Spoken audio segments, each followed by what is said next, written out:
Esos algoritmos y esas tecnologías que permiten explorar el gran volumen de datos, idealmente lo deberían hacer de manera automática. ¿En qué sentido de manera automática? En que aquellos algoritmos que no requieran de intervención humana deberían ofrecer algún elemento para la toma de decisiones sin intervención humana. Ejemplo de esto, algo trivial. Si yo necesito saber cuál es la facturación del día de ayer, se supone que el algoritmo debería ser lo suficientemente inteligente como para darse cuenta que tiene que tomar todas las facturas de las 0 horas, 0 minutos, 0 segundos del día martes 10 de febrero y sumarizarlas hasta las 23:59:59 del martes 10 de febrero. ¿Por qué? Porque yo no necesito pasarle ningún tipo de parámetros ni decirle discrecionalmente, acordate de sumar esto, porque el algoritmo de sacar la facturación del día agarra todas las facturas emitidas con la fecha del día de ayer y hace la sumarización correspondiente, más los movimientos de stock, más todo lo que esto intervenga. Esto es algo que se tiene que hacer en forma automática. No necesito yo andar pensando absolutamente nada. Ahora, muchas organizaciones, y esto es algo que también existe resistencia por parte de los, ¿cómo decir?, de los empleados y de algunos gestores de esas organizaciones, muchas organizaciones quieren erróneamente mantener algún tipo de semiautomatización para que el ser humano tenga la última palabra, lo cual está perfecto éticamente hablando, pero que no quieren llegar a los niveles de automatización que deberían poder alcanzar o que podrían ser alcanzados porque caen en la cuenta de que si el proceso que ellos están haciendo es ampliamente automatizable, el paso seguido es que alguno de esas personas, de ese capital humano o pseudo capital humano, alguna de ese pseudo capital humano puede llegar a ser considerado redundante y por ende despedido. Esto implica que muchas organizaciones, con el pretexto de que quieren tener absoluto control, no llegan a los niveles de análisis de datos que deberían, porque es muy bueno tener la sensibilidad, es muy bueno tener el control final, pero nada de la sensibilidad ni del control final es contrario al proceso de automatización. Creo que también cuando hablamos de sistemas de gestión, dije, y es un ejemplo que hago permanentemente, no hay ningún tipo de diferencia en que cualquiera de nosotros vaya a un supermercado a comprar producto terminado, básicamente una botellita de agua que es exactamente igual a que la compre yo o que la compre, no sé, el Terminator o cualquiera, a que yo lo haga por medio de algún tipo de plataforma. ¿Por qué lo digo? Puntualmente, porque no hay valor agregado en ese producto. Ahora, si uno va al supermercado y quiere elegir la verdura, quiere elegir los panificados, quiere elegir la carne, quiere elegir el pollo, quiere elegir el pescado, está todo perfecto. Eso es customización y eso es absolutamente subjetivo. Pero no hay diferencia en que una persona agarre una botella de agua y la coloque en el changuito y vaya hasta la línea de cajas y haga todo el proceso de pago y se lo lleve, a que eso sea algo que se pueda haber tercerizado en su totalidad, porque no tengo forma yo de elegir una botellita de agua que sea diferente de la otra. Ahora, si me decís, estoy eligiendo los tomates para la ensalada y quiero que este esté más madurito y el otro no tan madurito, o ahora que se puso de moda entre toda la generación Z de elegir la palta, hay algunas personas que no se dan cuenta de si la palta es para comer ahora o es para que tenga maduración en unos días más. Es por eso que ese tipo de sensibilidad está perfecto, pero en lo que es la compra del producto terminado, no hay ningún tipo de diferencia. Ahora, esto es lo que hace el algoritmo, pero ¿qué objetivo tiene un algoritmo? Todo algoritmo tiene algún tipo de objetivo que se supone que alcanza, algún tipo de objetivo que se alcanza específicamente cuando ese algoritmo se aplica. Por ejemplo, En el algoritmo de la suma, el algoritmo tiene como objetivo sumar todos los sumandos.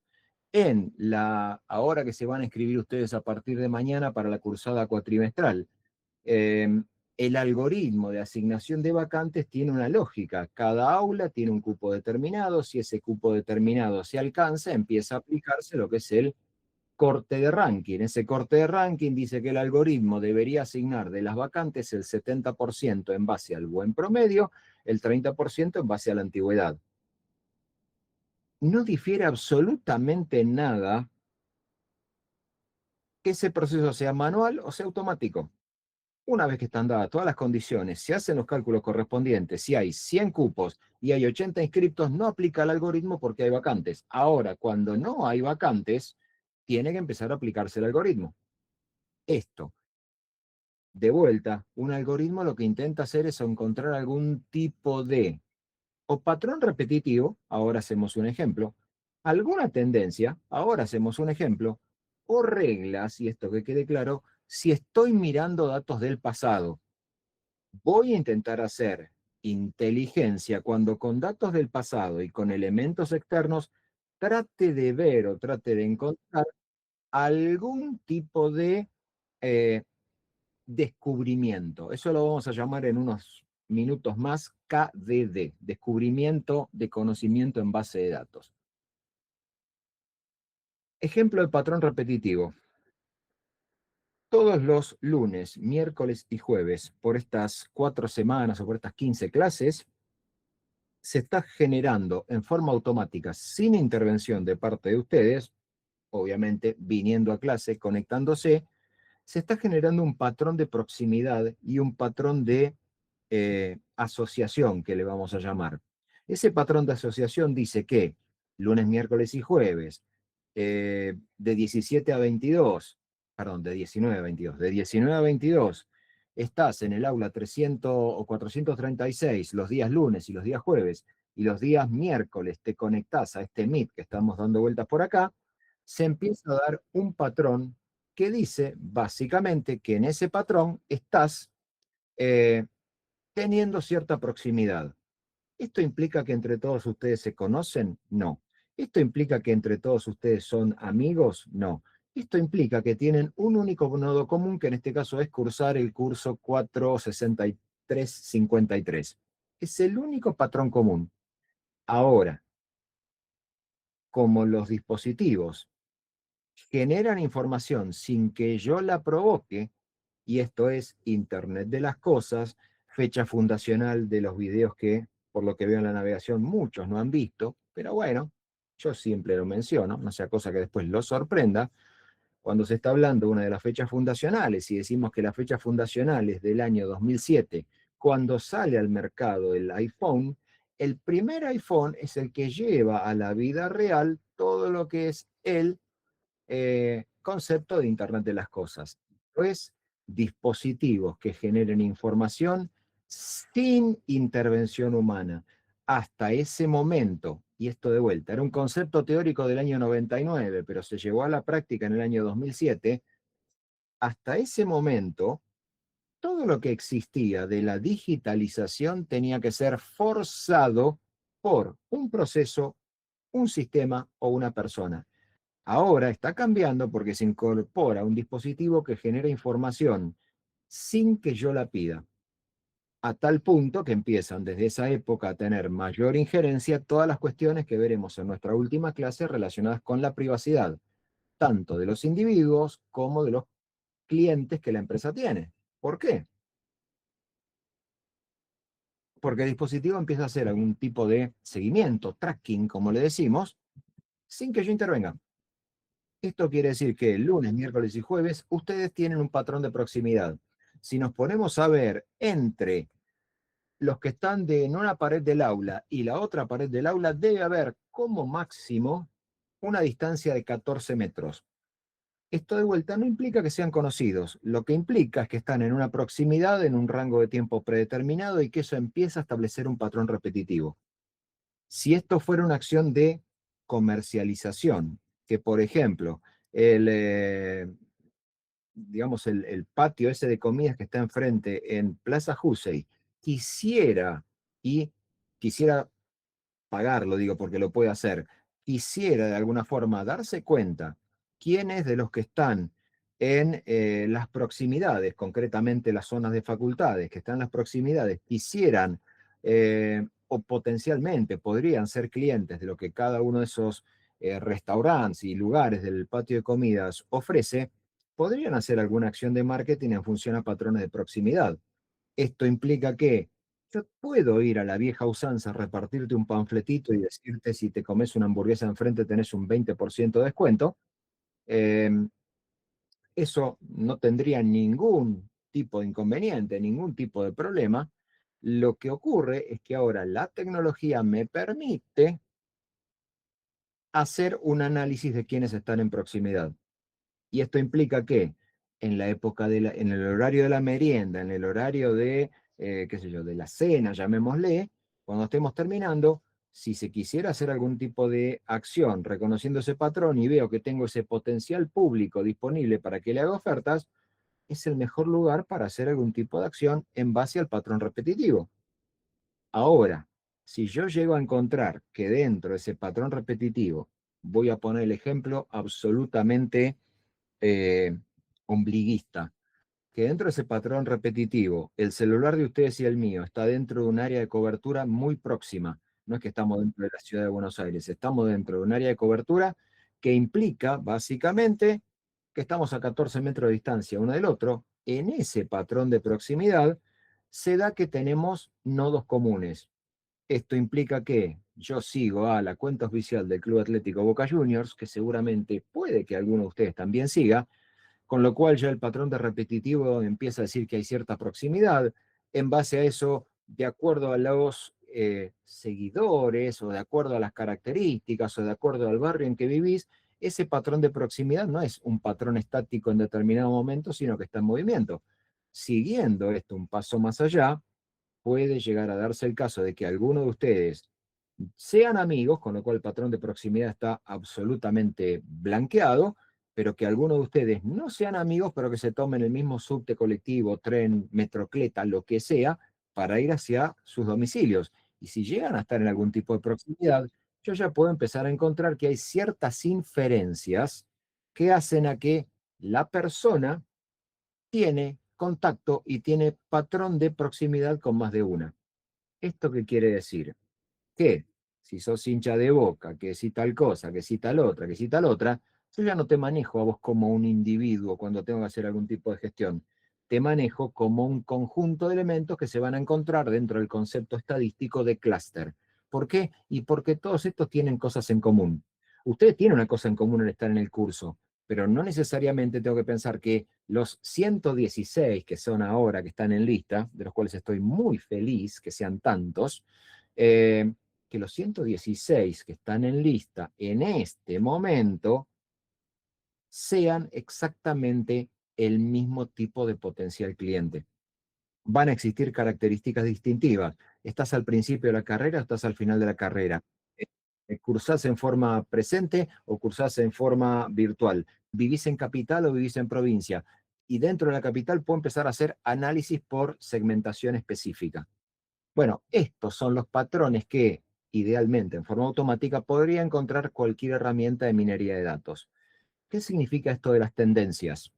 Una de las tantas tendencias la van a ver ustedes cuando el centro de estudiantes el día de mañana te publique el famoso corte de ranking. ¿Y eso qué significa? Significa que en los cursos del cuatrimestre anterior muchos estudiantes demandaron cursar con este docente no alcanzó a dar respuesta porque el cupo del aula era menor que la cantidad de gente que le estaba demandando, y en base a eso hubo un corte de ranking donde después de que la facultad aplicó ese algoritmo, 70 por promedio, 30 por antigüedad, los ordenó nuevamente y dijo, bueno, el último que ingresó tenía este ranking. Y ese ranking que tenés en el último momento es el que en definitiva hace que el centro de estudiantes te lo pueda publicar para que vos hagas una diferenciación. No quiere decir que el docente vuelve a cortar ranking, como literalmente decimos. Lo que quiere decir es que, mira, el cuatrimestre pasado lo demandaron tantos que no ingresaron todos. Por ende, este docente no pudo atender a todos los estudiantes que querían cursar con él. Lo cual implica, y esto de vuelta es predictivo, no puedo mirar el pasado, que el docente haya tenido corte de ranking no significa que vaya a tenerlo este cuatrimestre. Por ahí el docente el cuatrimestre pasado tuvo alta demanda porque había algún atraso con la cursada, o cuando ustedes terminen el segundo tramo o el primer tramo, bueno, no sé cómo es en la carrera, el segundo tramo creo que se llama en el caso de ustedes, cuando se termine el segundo tramo, se le van a abrir un montón de materias que van a poder cursar en forma directa. Entonces, hay alguien que está queriendo entrar, pero yo no tengo a nadie acá, no sé quién es. Bueno, Plin Plin está cada rato, pero no me aparece nadie en sala de espera. Bueno, sigo. Eh, en base a eso, es que lo que yo tuve como histórico en ese contexto determinado, como iba ahí, no necesariamente se va a tener que, como decir, repetir el cuatrimestre que viene. Y de vuelta hago cine de terror. De los 116, supongamos que bueno, una cursada regular, pero supongamos que tengo 100 estudiantes, de los cuales el porcentaje que aprueba es el 70%, el otro 30% desaprueba la materia y la tiene que volver a cursar. Si el cuatrimestre que viene el docente vuelve a tener un aula con 100 cupos y lo vuelven a demandar 100, no habría, entre comillas, problemas. El problema se plantea si vienen 100 que nunca habían cursado con ese docente, más los 30, el 30% que quedó pendiente de la cursada anterior, porque ahora la demanda que yo tengo que prever no es de 100 pupitres, tengo que prever una demanda de 130 pupitres, y físicamente no tengo forma de meter 130 personas en un aula como las que tenemos en el edificio nuevo. Algunas del edificio histórico son un poco más voluminosas, también una arquitectura distinta. Entonces, si yo quiero hacer minería de datos, no me tengo que quedar únicamente con que lo que pasó en el pasado es lo mismo que va a volver a pasar en el futuro, o que las características de lo que sucedió van a tener la misma tendencia hacia el futuro. Y acá de vuelta no es para que me lo respondan, sino que ¿por qué las empresas hacen minería de datos? Si bien se bajaron mucho los precios de todos los procesos relacionados con la minería de datos para la toma de decisiones, principalmente en todo lo que son los profit centers, que estos son los que generan ingresos, básicamente las ventas, los ingresos o aquellas cosas que me permitan expandir el mercado, las empresas lo hacen porque lo necesitan por básicamente un gran elemento, y es que necesitan tomar decisiones de mejor calidad, porque hay información disponible que se puede recolectar que antes, digo antes 10 años atrás, si bien yo estoy en esto hace más o menos unos 25 años, eh, hasta hace 10 años atrás era complicado. De hecho, y esto hago una mini rotonda, la computadora desde la que estoy transmitiendo era una computadora portátil para la época en la cual la compré, luego que salí del grupo Cencosud, era una computadora ultra avanzada. Y digo, 16 GB de RAM, un procesador i7, un Pentium i7, con lo cual era una computadora en el año 2015 ultra avanzada, pero era una versión del año 2013.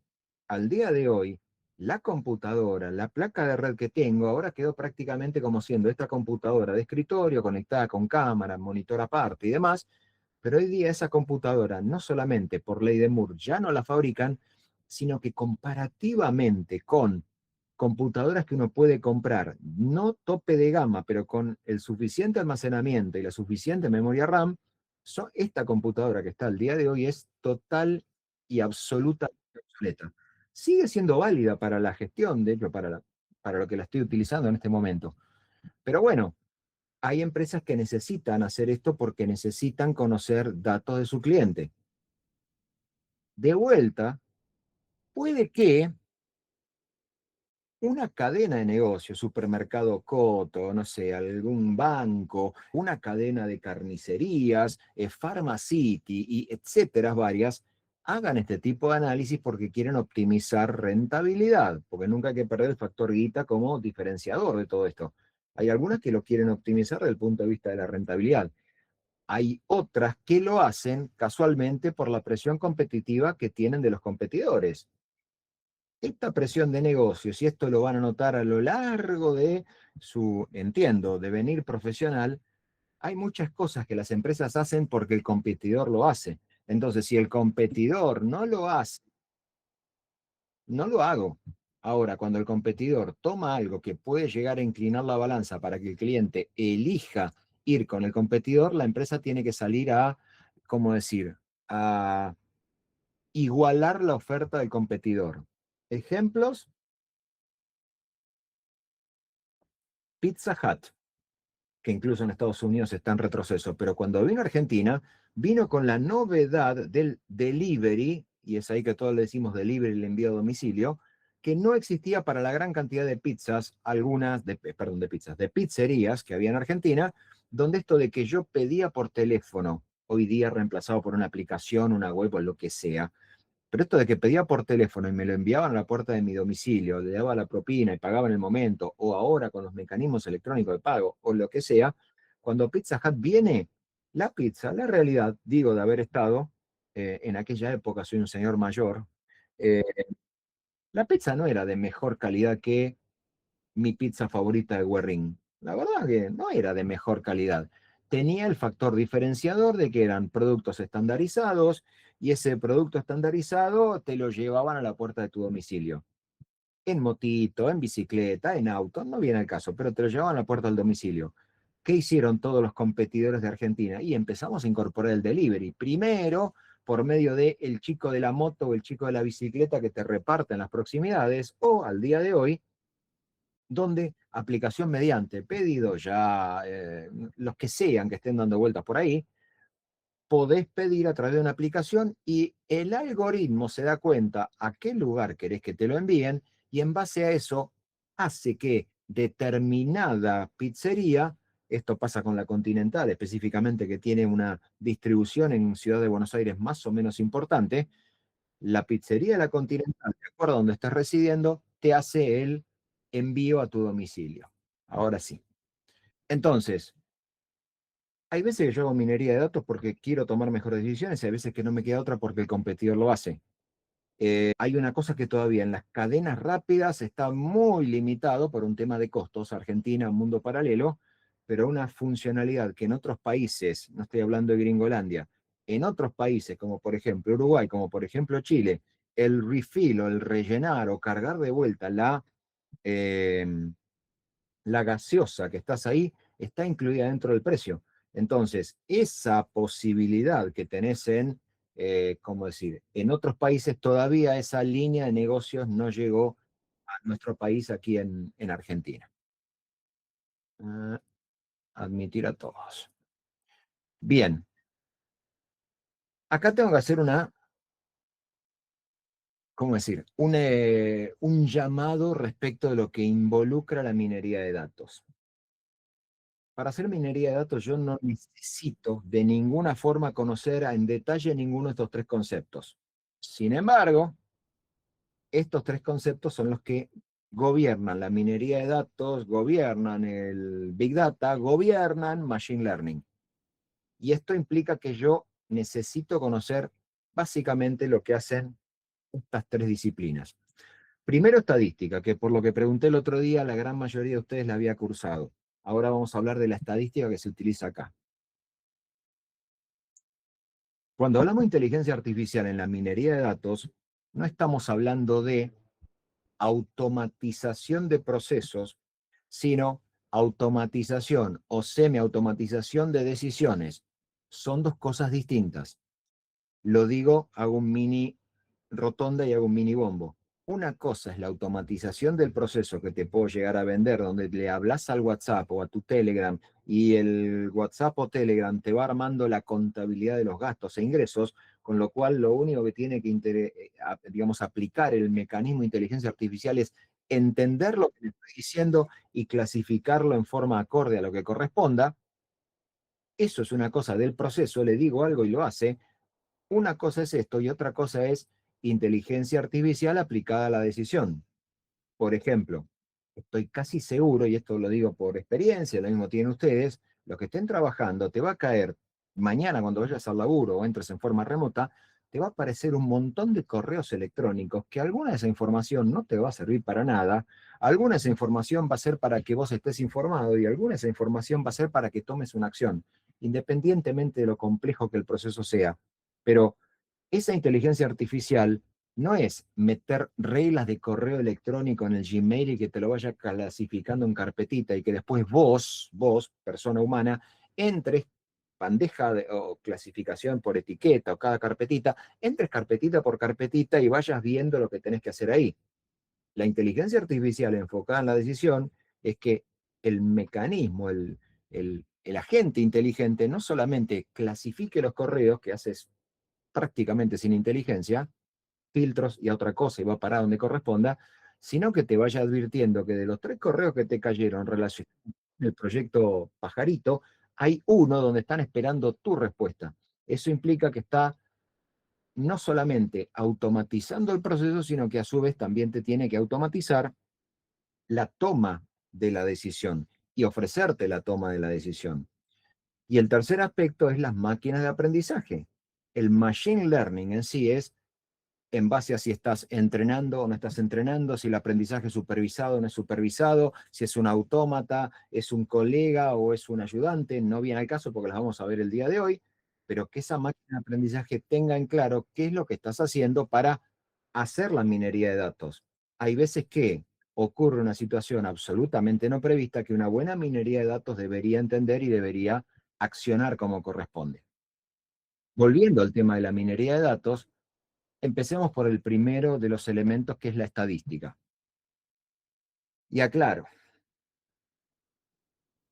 para ciertas cosas de negocio yo no necesito estadística. Para ciertas tomas de decisiones no necesito meterme en el tema de business intelligence, big data ni nada por el estilo, machine learning y muchísimo menos. ¿Por qué? Porque hay y acá de vuelta. No sé si se los explicó algún actuario de la facultad, no sé si estadística se la explicó algún licenciado en estadística de la Universidad de Rosario, que hay varios en la facultad dando clase, no sé si se lo explicó algún licenciado en economía, acá les pido cierta, ¿cómo decir?, flexibilidad en el agrupamiento. Yo estudié con un estadístico, Cacho Capriglione, que en paz descanse. Hay dos grandes grupos de estadística. Una que es la que se llama descriptiva. Esa estadística descriptiva, pregunta, examen, no tiene nada que ver con business intelligence, no tiene nada que ver con data mining, no tiene nada que ver con nada, porque yo no necesito ninguna herramienta ni ningún algoritmo para hacer esto. ¿Por qué? Porque la estadística descriptiva se enfoca en, como dice su nombre, mostrar, organizar y presentar el conjunto de datos. ¿Cuál es el valor mínimo? ¿Cuál es el valor promedio? ¿Cuál es el cuartil? ¿Cuáles son las medianas? ¿Cómo está la distribución? Si yo necesito hacer algún tipo de business intelligence o data mining para entender cómo es la venta del mes pasado distribuida por familia de productos, distribuida no sé, por provincias, no me tengo que meter en business intelligence, porque esto lo puedo hacer con el mayor de los respetos, con una planilla de Excel. Si yo armo esto en una planilla de Excel, metiendo los datos, conectándolo contra alguna fuente de datos de mi ERP, conecto contra la fuente de datos del ERP, hago la tabla dinámica y le pongo los filtros que se me ocurra. Y te lo hago con gráficos dinámicos, le conecto Power BI, porque está de moda conectar Power BI, lo conecto, pero para obtener información de un conjunto de datos sin tratar de hacer algún tipo de inferencia, no necesito data mining, no necesito absolutamente nada. Esto es la estadística descriptiva. La estadística inferencial y, de vuelta, minería de datos es, y esto seguro que se lo explicaron todos los profes, teorema de Bayes, vamos a decirlo así, al mango. ¿Por qué? Porque el teorema de Bayes habla específicamente de cómo es la distribución de las probabilidades. Y esto es, los algoritmos que se ocupan de entender cómo determinada población puede llegar a comportarse. Y acá viene el otro tema. ¿Por qué hago este tipo de cosas con data mining? Si yo me voy a poner a analizar todos los datos, estoy perdiendo tiempo. Necesito tomar elementos que me den cierta confianza. Acuérdense cuando hablábamos de los grados de confianza y demás, en estadística, para los que han cursado estadística, que me den cierta confianza para la toma de decisiones. Entonces, esta toma de decisiones son ni más ni menos que La estadística, lo que hace data mining, es por medio de la estadística inferencial, que básicamente es la de probabilidades. Para mayores datos, es, no sé qué ejercicio, pero me acuerdo este que es típico de las primeras veces que uno empieza a ver lo que es la estadística, te hablan de que te dice el enunciado: tengo una bolsita con 2 bolitas rojas, 2 verdes y 2 amarillas, y te dice qué probabilidad hay de obtener una bolita roja al meter la mano, de sacar. Entonces, nosotros todos hemos aprendido que lo único que tiene que ver es de ese conjunto de datos, ver la cantidad de componentes. Como los componentes son idénticos, 2, 2 y 2, de sacar una de esas dos es específicamente, básicamente, la misma probabilidad del 33%. ¿Por qué? Y porque saco una bolita y depende del color, como ya la distribución original era equilibrada, yo lo único que estoy sacando es un elemento de desequilibrio, con lo cual no estoy, comillas, alterando el medio interno. Y seguramente los profes de estadística te dijeron: bueno, ¿y ahora qué probabilidad hay de sacar? No me acuerdo qué color dije, pero supongamos que es la roja. ¿Qué probabilidad hay de sacar la otra bolita roja? Y acá viene la gran pregunta que la estadística tiene que resolver, y esto lo tienen que hacer los sistemas, y es que tengo que considerar la bolita roja que saqué antes, queda fuera del conjunto, con lo cual hay 5 bolitas, una roja, 2 amarillas, 2 verdes, o la bolita que saqué originalmente la vuelvo a ingresar. Si la vuelvo a ingresar, la probabilidad vuelve a ser del 33%. Ahora, si la vuelvo a sacar, o sea, la vuelvo a sacar, la dejo afuera y no la incorporo, voy a tener una bolita roja, 2 verdes, 2 amarillas, con lo cual la probabilidad de volver a sacar la roja bajó del 33 al 20%. Esto en el ejercicio de las bolitas o lo que miércoles sea, está todo perfecto. El tema es que ahora necesito empezar a tratar de entender ese patrón de proximidad, tratar de predecir el comportamiento, tratar de enfocar la rentabilidad de lo que la organización va a hacer en base a el análisis de los datos, y obviamente empezar a agregarle algún tipo de elemento externo. A ver quién vino, a ver quién vino. Admitir a todos.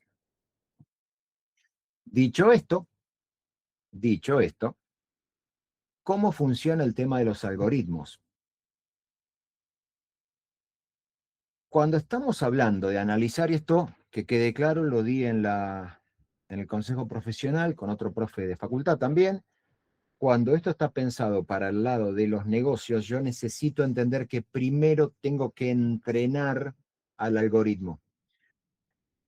Y acá de vuelta, hay que entender lo que van a hacer los algoritmos. Escapa al contenido de esta clase, pero una recomendación: el centro de estudiantes está ofreciendo participar de una charla, no recuerdo el nombre del profesor, que viene de la Universidad de Stanford, que habla en base a, eh, digamos, lo que es máquina de aprendizaje. Lo va a dar todo con la plataforma Python, lo tienen publicado en la página del centro de estudiantes, pero lo que hay que tener en cuenta es que desde el punto de vista de lo algorítmico, hay un montón de librerías de algoritmos o procedimientos que habitualmente se aplican, que de vuelta van a depender del volumen de datos. Si yo pienso que puedo, sin supervisión, que quede claro, o sin validación, agarrar un volumen de datos, aplicar algunos de los algoritmos de clasificación, segmentación, identificación, proximidad, binary tree, lo que esté dando vueltas por ahí, que lo puedo aplicar así,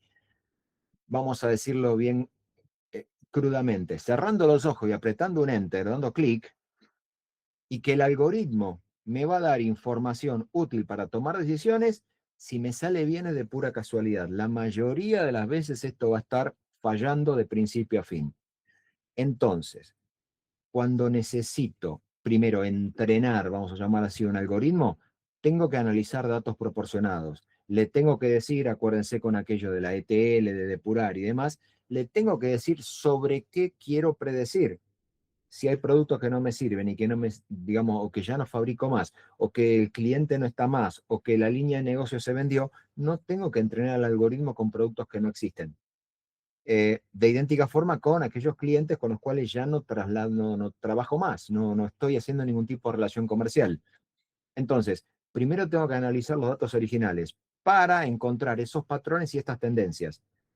Esos patrones y esas tendencias, y hay que aclararlo, algunas de esas van a ser de estadística descriptiva. Me va a decir el producto más vendido, el producto menos vendido, el que tiene mayor, el que esto, el que lo otro. Eso es todo estadística descriptiva.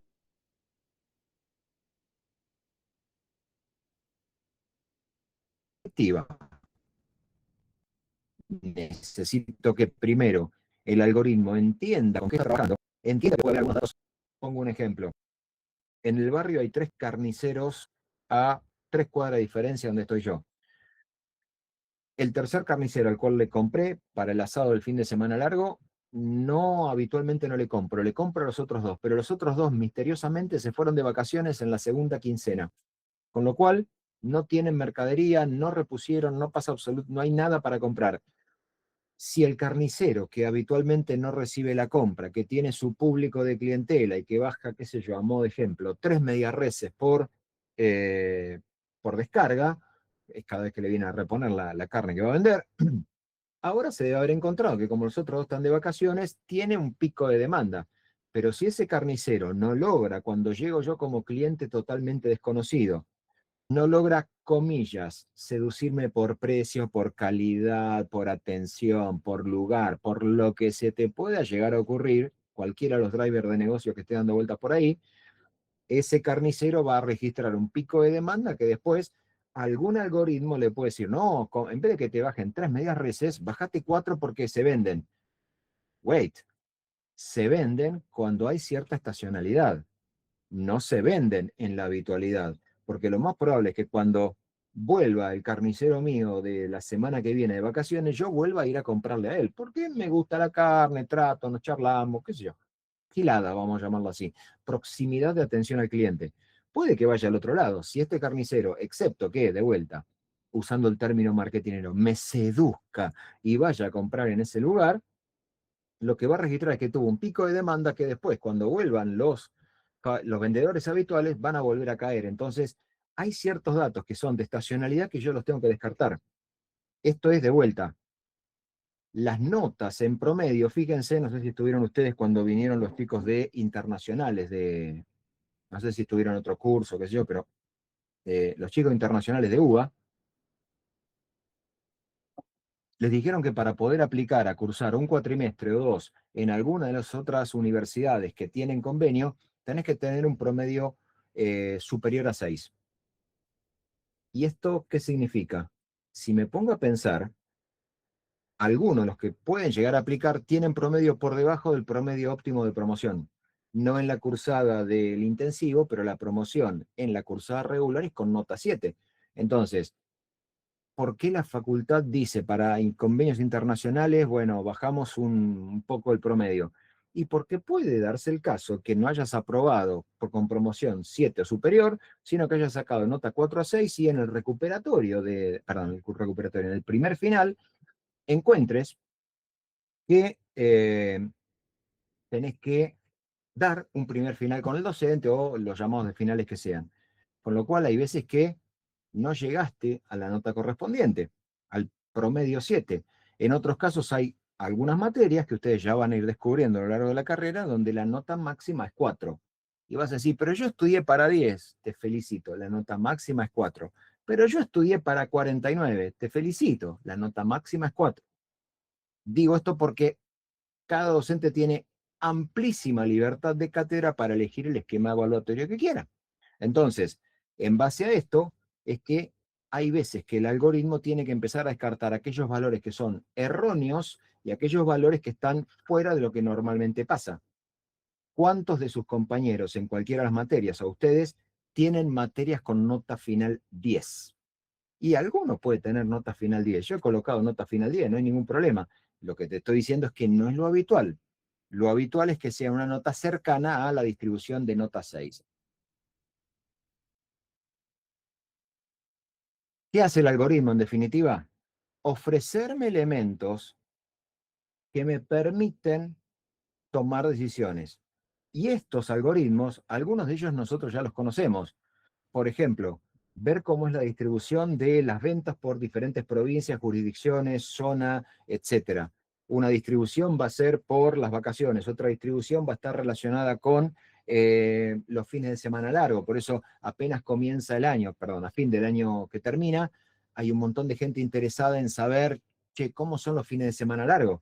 Ahora, si nos ponemos a pensar, miro mi cronograma ahí, la semana de la última semana de marzo más el inicio de la primera semana de abril es prácticamente para que todo el mundo se tome y se haga las famosas escapaditas cuando se puede ir de vacaciones, porque 23 y 24 van a ser feriados, 25, 26 volvés, 30, 31 volvés y después tenés para enganchar fin de semana largo de Pascua, jueves y viernes 2 y 3 de abril.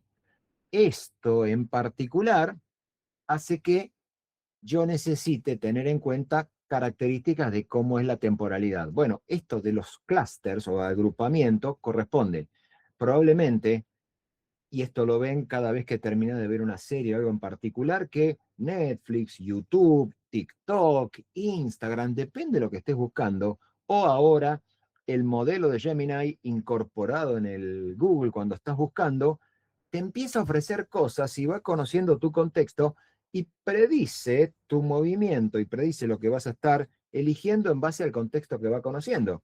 Los algoritmos de recomendación de que te dicen, los que vieron esta otra cosa, también vieron esto, puede que no te simpatice eso, pero ¿sabes qué?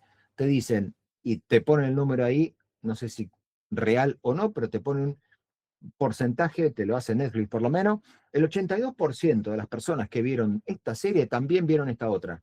Eso quiere decir que 8 de cada 10 que vieron la otra serie que vos terminaste de ver, suponiendo que le pusiste pulgar arriba porque te gustó, porque por ahí, y acá hay una cosa media rara, la terminaste de ver y le pones pulgar abajo porque no te gustó el final o vaya a saber qué cosa, con lo cual estás pidiendo un resultado binario con un continuo de muestras. No sabes si no te gustó el actor, si no te gustó la actriz, si no te gustó el final, si no te gustó cómo estaba filmado, si no te gustó el sonido, si no te gustó el doblaje, no sabemos por qué, pero le pusiste pulgar abajo. Ese algoritmo que te dice tenés que elegir un valor sí o no, positivo o negativo, hace que recomiende un 80 y pico por ciento la nueva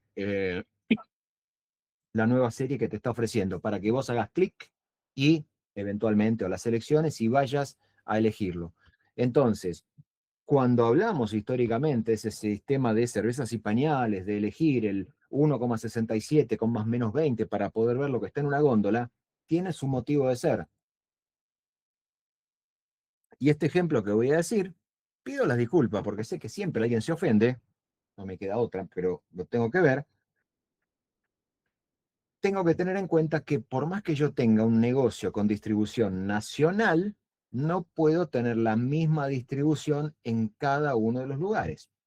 Y voy al ejemplo concreto de Supermercado Jumbo. Supermercado Jumbo tiene un local en el Unicenter donde podríamos decir, comillas, zona de medio o alto poder adquisitivo, y Supermercado Jumbo tiene un local en Lugano, donde podríamos decir zona de medio o bajo poder adquisitivo. Si yo quiero hacer una distribución de mis productos y de vuelta al ejemplo de siempre, voy a vender caviar beluga ruso importado, suponiendo que lo pueda importar con las restricciones que hay, una latita de caviar beluga ruso importado tiene más probabilidad prima facie de venderse en el Unicenter a venderse en Lugano. Esto que de vuelta es absolutamente prejuicioso como lo estoy planteando, pero es para que se entienda esta lógica, hay ciertos productos que se van a vender en determinado clúster, en determinada zona, que no van a tener presencia en la otra. ¿Esto quiere decir que la gente del Unicenter que va a Jumbo compre caviar beluga? No necesariamente. ¿Esto quiere decir que la gente que va al Jumbo de Lugano compra o no compra caviar beluga? No necesariamente. Probablemente desde el punto de vista de poder adquisitivo, de demografía, hay cruzamientos en ambos lugares. Lo que sí, si yo soy Jumbo y tengo que llevar un producto perecedero, voy a tratar de llevarlo a aquel lugar donde tenga probabilidad de que se lo lleven. De idéntica forma, los que hayan hecho comercialización o los que van a ver comercialización, aparecen los problemas de primeras, segundas y terceras marcas. Sugiero para todos los que le interesan este tipo de cosas, porque lo estudia específicamente comportamiento consumidor, fue profe mío, Fernando Moiger, Moiger y Asociados. Vean todos los análisis de mercado que hace Moiger y Asociados respecto de colocación de producto en diferentes lugares y el comportamiento del consumidor. Si vamos al caso, en algún supermercado de alto poder económico, de zona, vamos a llamar así, más distinguida, sociodemográficamente hablando, probablemente aparezcan las primeras marcas y aparezcan las segundas marcas. Pero probablemente, si voy al volumen, cuando voy al Lugano me van a aparecer las primeras marcas en menos volumen, porque se venden menos, las segundas marcas en un volumen similar de cantidad de unidades para exhibir, para vender, y probablemente aparezcan la marca original, la B-Brand y la C-Brand. Entonces, esto, de vuelta, va de acuerdo a entender ese conjunto de lo que mi negocio quiere vender con la localización y la identificación. Eh, Elegir el algoritmo correcto es específico y es, como digo, hay un desafío, pero esto es algo que tienen que hacer los que trabajan en las organizaciones, en el sentido de que, ahí apareció, en el sentido de que para poder aplicar este tipo de algoritmos, necesito entender qué conjunto de datos tengo. Ejemplo, de vuelta,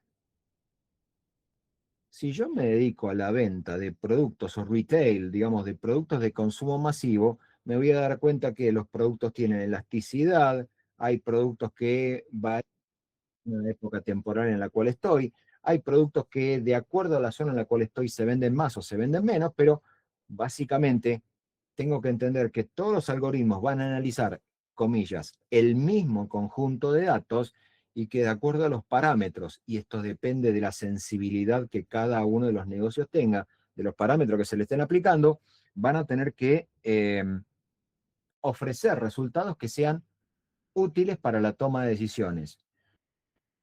Algunos básicos, algoritmo de clasificación. Un algoritmo de clasificación que la facultad podría tener o tomar en cuenta lo va a plantear con ustedes cuando estén en las últimas 4 materias. Porque hay esto de que podés cursar en forma regular por cuatrimestre, 3 materias por cuatrimestre, cae cuando estás en las últimas 4 materias, que permitiría eventualmente que curses 4 materias juntas, con lo cual la limitación de 3 que tenés durante toda la cursada para no ocupar los cupos y que después termines abandonando la cursada y etcétera, esa limitación de las 3 materias se cae cuando estás en las últimas 4. No quiere decir que vayas a cursar 4 materias juntas. Lo que quiere decir es que si quisieras, la facultad te ayuda, comillas, a que hagas las últimas 4 materias. De idéntica forma, tengo que hacer clasificaciones en el sentido de saber exactamente en qué lugar de la carrera estoy. Después, lo que vimos de regresión, cervezas y pañales es un algoritmo de regresión para tratar de entender variables numéricas, tratar de, en base a una muestra, inferir el conjunto, basándote en otros tipos de atributos. Cervezas y pañales es un algoritmo de regresión que se dio cuenta que no servía de nada entender únicamente la composición del changuito, sino que tenía que saber quién era la persona que estaba vendiendo, comprando, quiero decir, empujando ese changuito, para saber qué tipo de cliente era. Porque de acuerdo al tipo de cliente hay ciertos productos que se compran que están relacionados con el tipo de cliente. No es lo mismo lo que les va a pasar a ustedes, y esto lo van a ver seguro en detalle en todo lo que llaman las compensaciones y los beneficios cuando vayan a recursos humanos. No es el mismo tipo de compensación, no es el mismo tipo de beneficio que vas a tener en función a si sos un junior o estás en una, ¿cómo decir?, en una posición de gerenciamiento, porque las compensaciones, los beneficios, el, comillas, plan de carrera, vas a tener que enfocarlo en base a la persona que está en ese momento. Después, algoritmos de segmentación, separarlos por datos. Algunos de esos algoritmos son, comillas, triviales. ¿Quiénes saben inglés? ¿Quiénes no saben inglés? ¿Quiénes, no sé, vivieron en otro país? ¿Quiénes no vivieron en otro país? ¿Quiénes tienen doble nacionalidad? ¿Quiénes no la tienen? Segmentación, esto que se va a llamar algoritmos de análisis de dimensión. Una de las dimensiones de análisis es entender en base a todas las variables que hacen a ese dato. Asociación, esta asociación común del algoritmo de proximidad es la que van a tener ustedes con entrar lunes, miércoles y jueves 19 a 22 en este curso. Esa regla de asociación dice que todos ustedes tienen proximidad. Esto implica que si yo, aplicando este algoritmo, pudiera empezar a segmentarlos todos los que viven en Capital Federal, todos los que cursan, todos los que le faltan menos de 10 materias para recibirse, todos los que han aprobado estadística, los que han cursado estadística, todo lo que esto, todos los que lo otro, bla, bla, bla, bla, yo ya no me estoy refiriendo a un cliente en particular, que estaría bueno poder personalizarlo, pero ahora yo ya tengo un conjunto de clientes, tengo un clúster que puedo analizar en su conjunto. 8 de la noche, estoy parloteando mucho. ¿A qué se tiene que llegar? A combinación de algoritmos, en el sentido de que combinar estos algoritmos es lo que me va a permitir mejores decisiones. No tengo que tener un único parámetro de análisis, tengo que estar viendo cuáles de estos elementos se pueden utilizar en conjunto para hacer mejores predicciones por medio de lo que son algoritmos combinados. De vuelta, para que no lo perdamos de horizonte, yo siempre quiero tomar la mejor decisión, aunque no necesariamente estamos hablando de economía. Quiero siempre tomar la mejor decisión a los efectos de ver lo que sea más rentable para mi organización, ya sea en términos de plata, ya sea en términos de, no sé, lo que la organización persiga. ¿Qué más tenemos? Ahora se cuelga esto. El KDD que habíamos mencionado. ¿Qué es esto de el descubrimiento de conocimientos a partir de los datos? Acá empiezan a jugar dos grandes temas. Yo no necesito descubrir datos para saber, o mejor dicho, no necesito razonar ni aplicar ningún tipo de control subjetivo para saber cuál es el producto de todos los que estoy vendiendo, de los servicios que más se vende. ¿Por qué? Porque eso es un dato que va a estar en definitiva en la facturación. No necesito data mining, no necesito business intelligence, no necesito absolutamente nada de nada de nada para poder agarrar esos datos, aplicarle estadística descriptiva común y corriente y en base a eso saber cuáles de esos datos son los datos útiles. De vuelta, esta disquisición del dato respecto al dato útil es, el dato útil es aquel sobre el cual yo voy a querer entender algo, voy a querer conocer algo, voy a querer que los algoritmos me apliquen reglas. El dato a granel, en principio, no me sirve de nada. Por eso necesito tener el dato útil. A partir de acá empiezan las etapas del preprocesamiento, de que estén todas escritas de la misma forma, de que todas hagan referencia al mismo tipo de cosas, que todos de alguna forma estén asociados para poder manejarlos como si fueran una unidad cada dato en particular. A partir de acá empieza el proceso de la transformación, la minería de datos con los patrones, y acá viene lo de la definición del inicio, la interpretación y la evaluación. Alguna de esta interpretación y alguna de esta evaluación va a tener que ser absolutamente automática. No porque esté obligado a hacerlo, sino porque no tiene sentido perder tiempo. Si yo necesito analizar cómo es eh, el rendimiento de mi grupo de ventas de acuerdo al tipo de producto y de acuerdo a la zona en la cual se está vendiendo, supongamos que esto es una, vamos a hacerlo bien extremo, una comisión que le estoy pagando a mi equipo de ventas, la venta es la venta. Después veré si la venta está cobrada o no está cobrada, después veré si el cliente en particular me interesa, porque de vuelta, en mi sistema ERP queda registrada la venta que hice con cada uno de esos clientes. Ahora, si después sobre esos clientes yo me doy cuenta que hay cierto patrón de clientes o ciertos contactos que me interesan, le puedo aplicar conocimiento y eso va a ser absolutamente subjetivo. Cuando hablábamos de los CRM, les decía, haciendo cine de terror, si Dios no lo quiera, ustedes reciben en este momento un WhatsApp de sus jefes que le dicen que mañana no vengan a trabajar porque los despidieron y que se queden a esperar el telegrama, el conocimiento que vos no llegaste a meter adentro de un sistema o dentro de alguna tecnología para que la organización tenga el conocimiento independientemente de la persona que lo gestiona, ese conocimiento se quedó con vos. No te van a, y si lo decís también es muy particular, bueno, le vas a andar diciendo a la empresa que te despidió cómo tiene que hacer tu trabajo porque por algo te despidió. Entonces, si la empresa considera que el trabajo que vos hiciste o que estabas haciendo no es lo suficientemente bueno como para que sigas siendo parte de esa organización, vas a decir, bueno, me echaron, bueno, arréglate. Entonces, ese conocimiento, hay veces que puede ser automatizable, hay veces que ese conocimiento tiene que ser totalmente subjetivo, porque digo totalmente subjetivo, depende de cada uno de nosotros. Esto, siempre hago el mismo chiste, tengo que darme cuenta que ciertas cosas, y veámoslo porque esto es un tema de cultura básica, estoy seguro que ustedes, se atan los cordones como te lo hayan explicado. Si te dijeron que tenía que hacer las orejas de conejo, hacer las orejas de conejo. Si te dijeron que tenía que hacer el lacito, haces el lacito. Si te decían que tenía que hacer el doble nudo, haces doble nudo. Estoy casi seguro que cuando agarrás los cubiertos para comer, mamá, papá, tutor encargado o quien sea, te explicó cómo agarrar los cubiertos y los agarrás como alguien que viste en tu familia.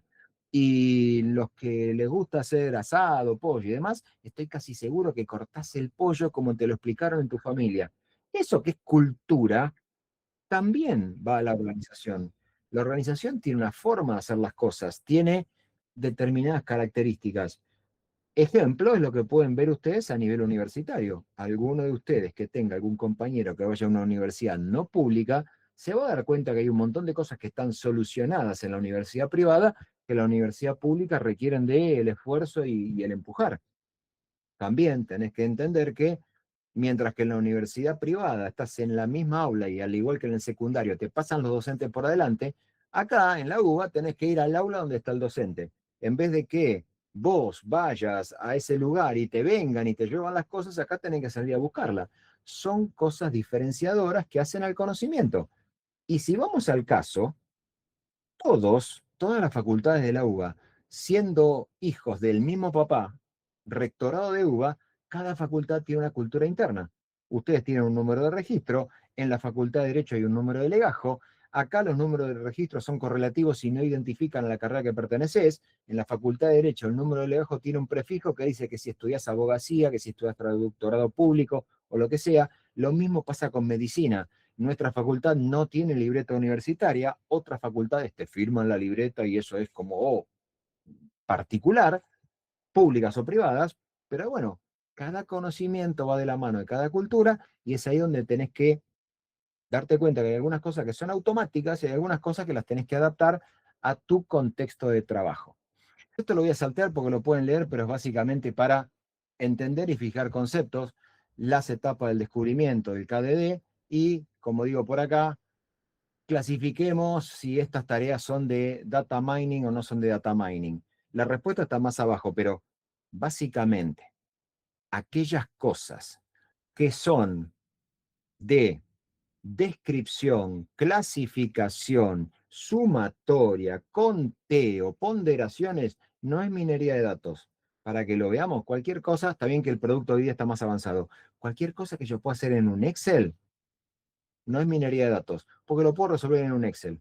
Ahora, ejemplo, y esto digo porque cuando estuve en ANSES lo hice nomás de puro porque tenía todo el volumen de datos, los 47 millones de DNI, y lo hice a propósito. Agarré un cruzamiento de todos los apellidos que en el año 2009, que quede claro, que en el año 2009 estaban como eh, apellidos de ANSES. Tenía el padrón completo de nombres y apellidos de RENAPER. Los crucé con una base de heráldica, de origen de los apellidos, básicamente para ver qué apellidos son de origen italiano, apellido español, apellido francés, apellido alemán, bla, bla, bla, bla. Cuando hago todo el cruzamiento, surge una cosa muy particular y lo tienen también subido en uno de las cosas de reflexión, y es que si uno pudiera hacer algún tipo de historia desde 1890 para acá, y esto lo notamos, uno tiende a pensar que la mayoría, porque hablamos idioma español, que la mayoría de la inmigración de 1890 para acá fue de origen español. ¿Por qué? Y porque hay ciertos apellidos, lo tienen ahí puesto en uno de los materiales, hay ciertos apellidos que tienen gran volumen. Conozco un montón de Martínez, un montón de Vázquez, un montón de Pérez, un montón de García, un montón de Fernández, un montón de Gómez, un montón de García, lo que miércoles sea. Ahora, ¿cuántos Frakelis hay en el padrón? En aquel momento había 11 apellidos Frakelli. Uno de ellos es Fernando Fracchelli, que no tiene ningún tipo de relación, pero bueno, viene evidentemente en la misma zona y trajo el mismo apellido, el periodista que está en Diputados TV, si no me equivoco, o en Senado TV, no viene al caso. Todo lo que sea conteo, decime cuántos Martínez hay, no es minería de datos. Ahora, tratar de analizar cuál es el apellido más utilizado y hacer el análisis de determinar con ciertas, como decir, libertades de que hay apellidos que terminan en LLA del español, que en realidad son apellidos españoles, pero que suelen confundirse con apellidos italianos. Una colega era de apellido Barandalla, con B larga, Barandalla, con Elie terminaba, que yo le dije, es apellido italiano. No, no, hay Barandalla italiano y hay Barandalla español. Sacando esa característica, la mayor inmigración de 1890 para acá fue de origen italiano. Lo que pasa que los apellidos italianos no son tan repetidos como los Martínez, Gómez, Pérez, Fernández. Bueno, toda aquella cosa que yo pueda hacer con una planilla de Excel, por más que el Excel hace un montón de cosas al día de hoy, es, en definitiva, no es, quiero decir, minería de datos. Hablemos de la famosa Big Data que a todo el mundo le preocupa y que todo el mundo dice, wow, es un mundo distinto. No es un mundo distinto.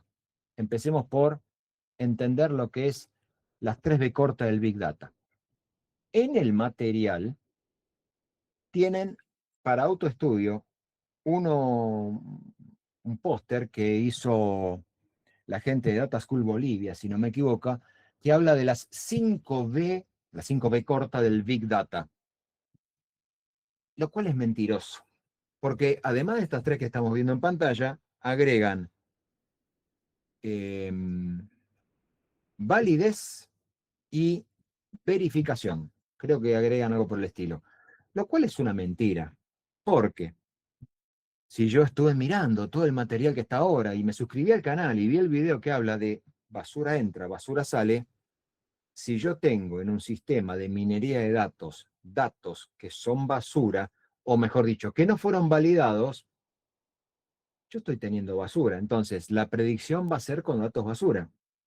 Si yo digo que a los 55 años puedo seguir creciendo de altura, en lugar de crecer para los costados como estoy creciendo, puedo seguir creciendo de altura, me voy a dar cuenta que me estoy autoengañando porque ese valor no va a existir nunca. Entonces, si yo hago mal la segmentación, hago mal el análisis, voy a estar haciendo Big Data con datos que son inválidos, vamos a llamarlo así. Pero las 3B del Big Data, pregunta de examen, dicho sea de paso, son volumen, velocidad y variedad. Las tres funcionan en conjunto, pero Big Data en sí, Big Data en sí, es cuando tengo gran volumen de datos. Porque de vuelta, Big en inglés es grande, así que cuando tengo gran volumen de datos. Más adelante está la tablita ASCII de conversión. Estamos hablando de petabytes. Pero ¿qué significa gran cantidad de datos? Gran cantidad de datos depende de la organización. Pueden ser 1 millón de clientes. Gran cantidad de datos para el RENAPER pueden ser 48 millones de documentos emitidos. Gran cantidad de datos para, no sé, Carrefour puede ser 640 locales, pueden ser 420.000 artículos de catálogo, pueden ser 8.700 empleados. Son todos datos que incluso ahora accedemos rápidamente con esto del due diligence de la compra por el grupo de Narváez. Son datos que podemos nosotros acceder en forma directa. Ahora, para alguna cadena tipo Walmart, como en Estados Unidos, pensar que tienen 640 locales cuando Walmart tiene casi 5.000, es un chiste, no es Big Data para Walmart. La cantidad de productos que tiene Amazon comparado con los 420.000 que tiene Carrefour es nada, es un chiste pensar que Amazon va a considerar el volumen de datos que tiene Carrefour como Big Data, pero para Carrefour estoy seguro que eso es Big Data. Ahora, la cantidad de ventas que se generan, y ahora me paso al lado de la segunda B corta, de la velocidad, la información que se genera en 1 minuto, la cantidad de datos que se generan en 1 minuto de compra en una plataforma como Amazon, probablemente exceda el 1.300.000 tickets por día que emite Carrefour Argentina. Un minuto de Amazon equivale a más de todo lo que factura Carrefour, ticket, ticket, ticket, ticket, uno atrás de otro, entre las 8 de la mañana y las 10 de la noche. Carrefour no tiene horario continuo. Amazon es 24/7. Funciona las 24 horas del día. Ese Amazon en particular es un volumen de datos que para nosotros nos parece totalmente exorbitante. Entonces, no es solamente el volumen de datos que depende de mi organización, y acá hago una mini rotonda.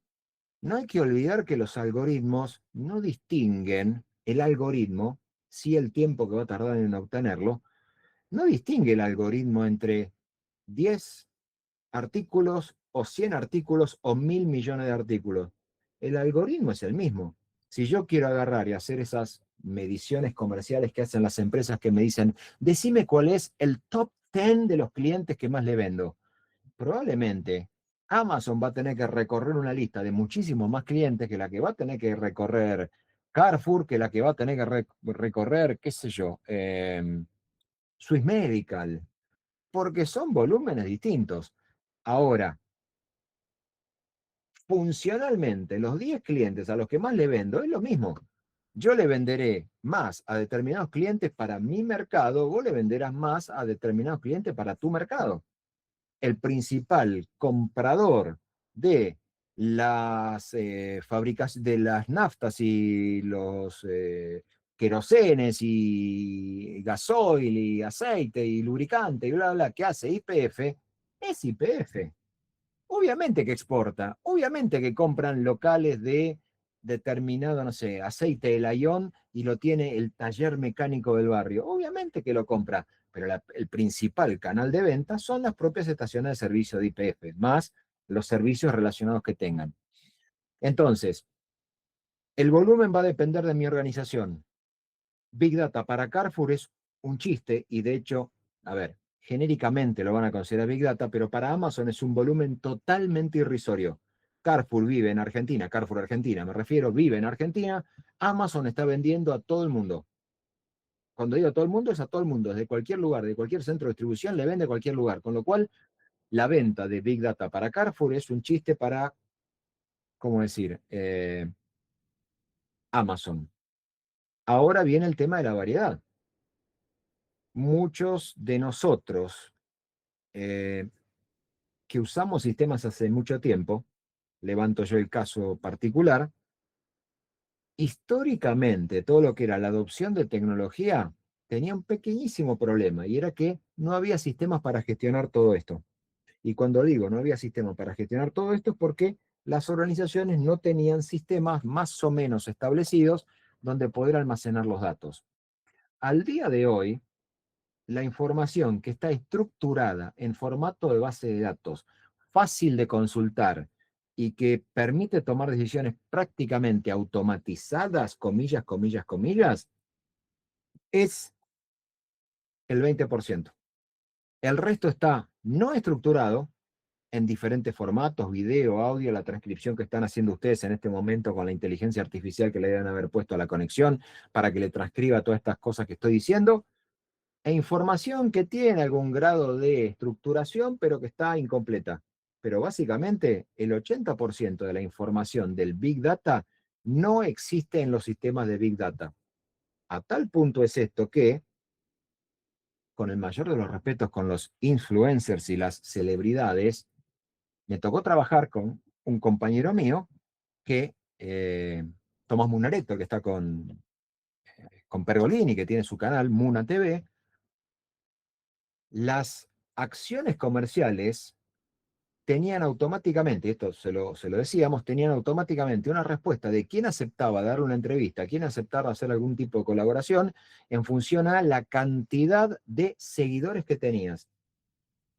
De vuelta, yo que quiero ser influencer y que les pido permanentemente, suscríbanse al canal, denle like, recomienden, bla, bla, bla.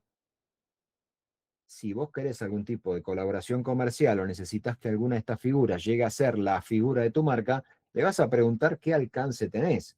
Y nos damos cuenta que, en medio de comunicación y en publicidad, uno podría decir, 100.000 Adermicina, no me acuerdo cuál es, que están Gonzalo Heredia, Natalia Oreiro y Juli Pollo. Probablemente de los tres, para el gran público, la persona menos conocida es Julieta Pollo. Pero ¿sabes qué? Es la que tiene mayor cantidad de seguidores. Y uno dice, y lo van a ver ustedes en mercadotecnia en sí, en publicidad, ¿por qué elijo a esta persona? Y porque mi marca quiere posicionarse con una influencer o con una celebridad que tiene arrastre. Y sacando el mayor, con el mayor de los respetos, y esto va a sonar a chiste, de hecho lo voy a llevar para ese lado, en su momento estaba una de las gemelas griegas, no me acuerdo cuál de las Hipolitakis, que estaba diciéndole a la persona que le tenían que mandar un montón de cosas de determinado, no me acuerdo con quién era, pero era una cosa de supermercado, algo por el estilo, que le tenían que mandar este tipo de cosas porque ella lo iba a mostrar e iba a hacer el unboxing e iba a hacer el agradecimiento a el supermercado que le mandaba las cositas, pero ella que tenía que sentirse de alguna forma decía, identificada con el producto que iba a promocionar. Lo cual es cierto, obviamente no voy a hacer una promoción de pañuelos Elite o papel higiénico, probablemente haga la promoción, llevándola con el ejemplo anterior a promocionar el caviar beluga ruso. ¿Por qué? Porque es lo que yo uso. Entonces, cuando hablamos de Big Data, a nivel algorítmico no hay diferencia. Sumar dos filas o sumar 10 millones de filas es exactamente igual. El proceso es suma. Decime cuánto suma todo esto y dame el resultado. No me interesa. Sí, claramente va a diferir en función al volumen, a la velocidad y a la variedad de esos tipos de datos. ¿Qué tenía por acá? ¿Qué sigue? Bueno, las 3B, lo que está estructurado. Vayamos a las medidas.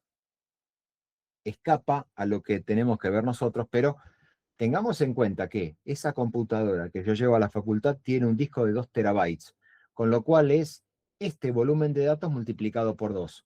La cuenta que estoy pagando, con la cual está este Meet, que es de Google Drive, te ofrece un Google Drive de 2 terabytes, o sea, exactamente este volumen. Cuando se habla de Big Data, se habla en principio de petabytes. O sea, esto quiere decir que yo voy a estar hablando, vamos a llamarlo así, en las grandes ligas de Big Data cuando voy a tener el equivalente a 512 computadoras. Va de vuelta, el almacenamiento de 512 computadoras, realmente ahí vamos a estar hablando de Big Data. En una consultora en la cual estuve, no estaban bajo el paraguas de Big Data en sí, pero ahora digo otro valor específico de lo último que charlé en noviembre del año pasado. En la consultora en la cual estaba, se terminaban generando tickets durante toda la venta, unos 400 puntos de venta, que generaban tickets con atención continua de 24/7. Alguno puede inferir de cuál se trata, que los tipos tomaban decisiones de historial de ventas e iban durante el mes tocando precios para arriba, para abajo, haciendo promociones, haciendo el bundle de, no sé, vamos a decirlo así, el pancho y en vez de una coca es un pancho y una coca y un juguito o un pancho, dos cocas y la papita pie y algo y un cosito de un yogur para que lo puedas ver.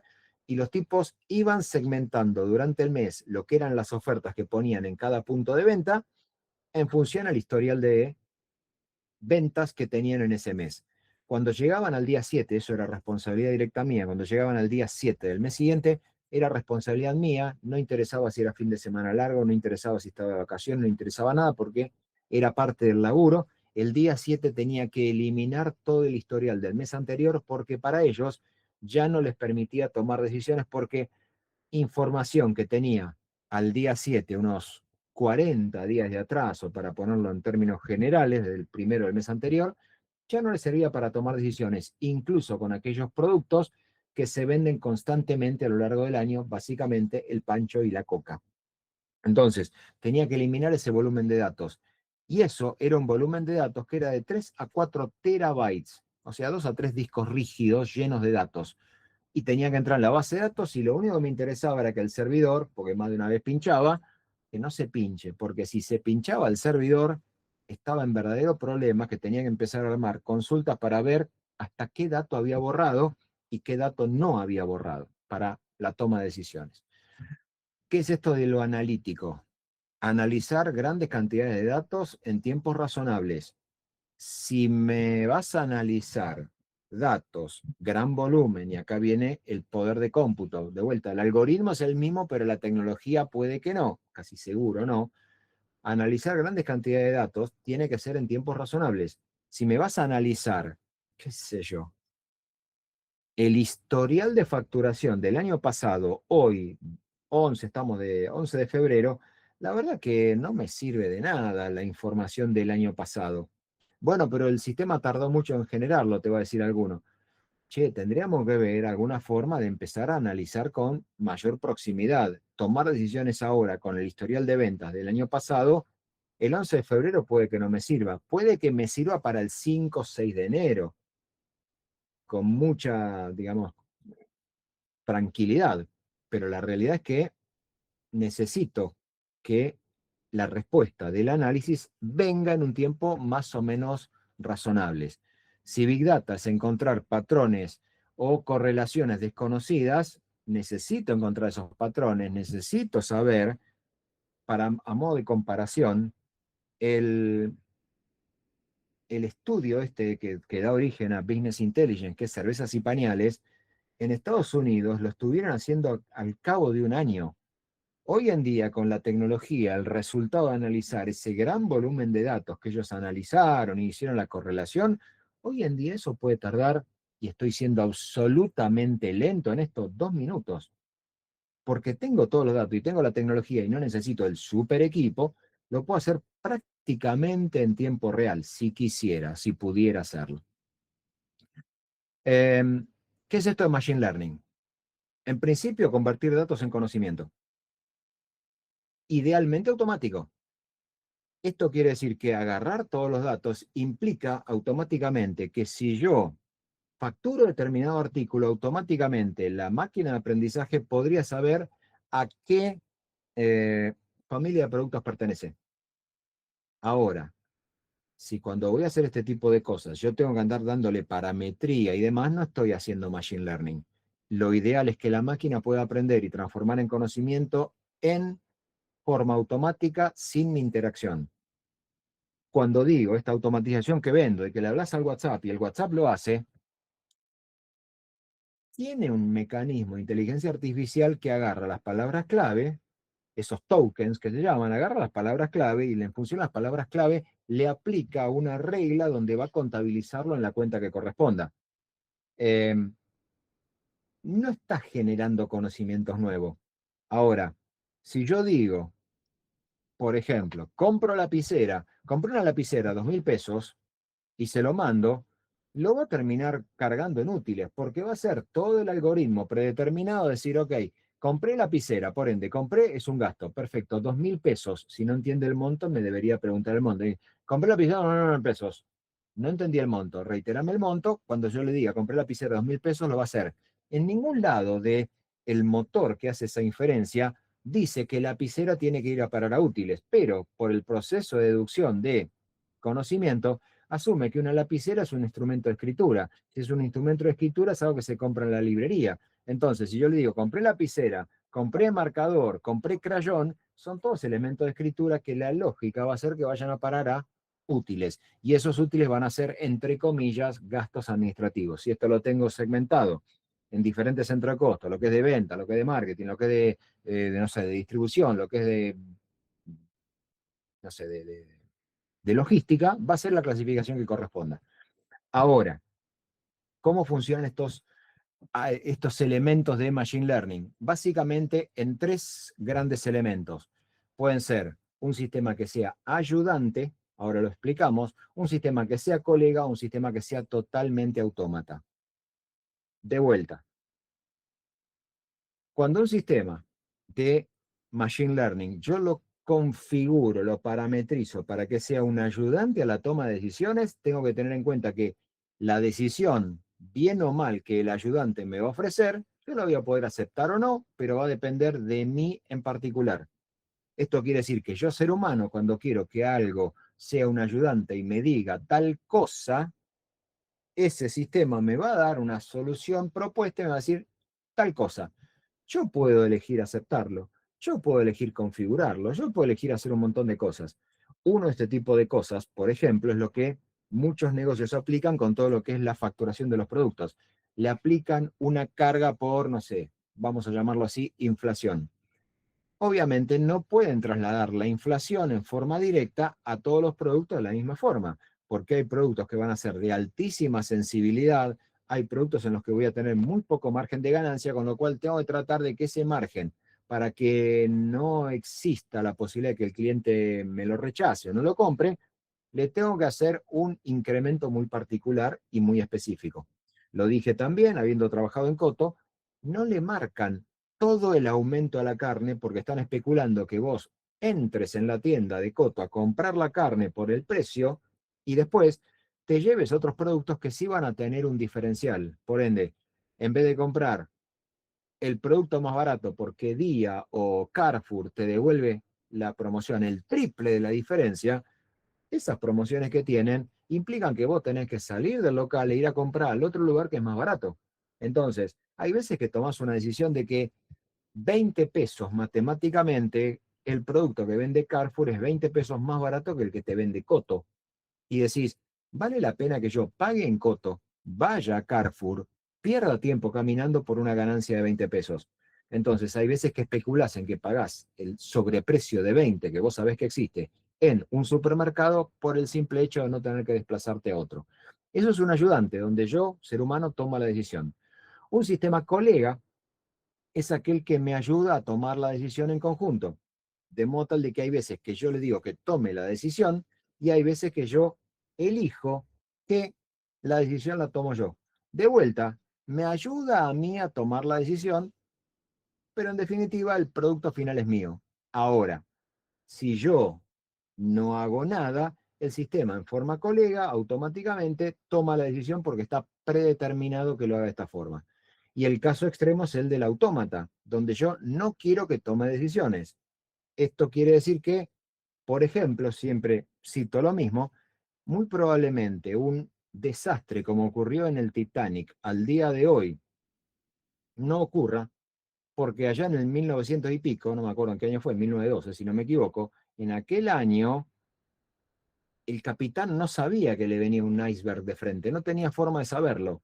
Hoy día, y piénsenlo, excepto ese buque que quedó trabado en el canal de Suez, que quedó de costado y que después lo terminaron liberando y etcétera, ¿cuántos desastres de choques de barcos contra un iceberg hay? ¿O cuántos barcos están dados vueltas por las tormentas que no se pudieron evitar?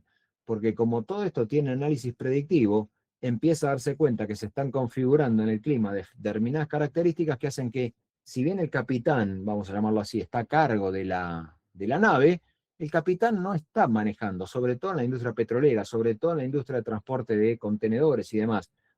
Cuando se avecina el iceberg, el frente de tormenta o lo que sea, el capitán es invitado a seguir las instrucciones de la computadora de a bordo. El GPS le dice, mira, acá tendrías que ir por este camino, pero viene un frente de tormenta, desvíate para allá. Lo mismo en un montón de cosas. En conducción autónoma esto se ve muchísimo y creo que lo mencioné el otro día en la clase.